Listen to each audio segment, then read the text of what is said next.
అనేక అభివృద్ధి కార్యక్రమాలు, సచివాలయాలు, వ్యవస్థలు అన్ని చేశాడు.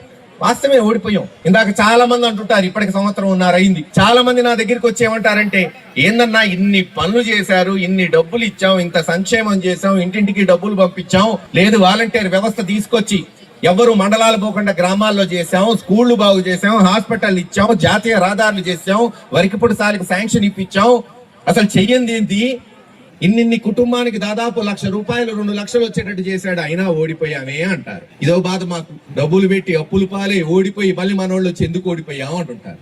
ఏం చేస్తాం? కొన్నిసార్లు కష్టం కాలం రూపంలో వస్తుంటుంది. మహాభారతంలో సన్నివేశం ఉంది. యుద్ధం అయిపోయింది, పాండవులు గెలుస్తారు. భీష్మాచార్యుడి దగ్గరికి బొమ్మంటాడు శ్రీకృష్ణుడు. పోయి భీష్మాచార్యుడి దగ్గర అంపసాయం మీద ఉన్నాడు.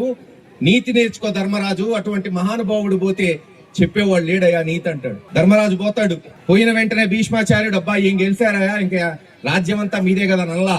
ఒకటే మాట అన్నాడు, రాజట ధర్మజుండు, సురరాజు సుతుండట ధన్వి, క్షాత్రోద్వేజకమైన గాంధీవము విల్లు అట, సారథి సర్వయోగ సంయోజకుడైన చక్రి ఉగ్ర గదాధరుండు భీముడై యాజికి తోడు వచ్చినట. ఈ పాండవులకు ఆపద కలుగుట ఏమి చిత్రం, ఎంత చిత్రం రా. యావత్ భరతఖండానికి రాజు ధర్మరాజు.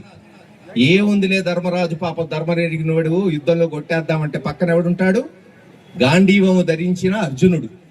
ఇంతేనా అంటే మరి సర్వయోగ సంయోజకుడైన చక్రి శ్రీకృష్ణుడే రథసారథి. పోనీలే ఆగబరిచి నలుగురిని కొడదామంటే పక్కనే ఉగ్ర గదాధరుండు భీముడై యాజికి తోడు వచ్చినట. అంటే భీముడు ఎప్పుడు పక్కన ఉంటాడు. అయినా ఆ ముందు రోజు అశ్వత్థామ వచ్చి పాండవుల్ని, ఉప పాండవులు పిల్లలందరినీ చంపేస్తాడు ముందు రోజు.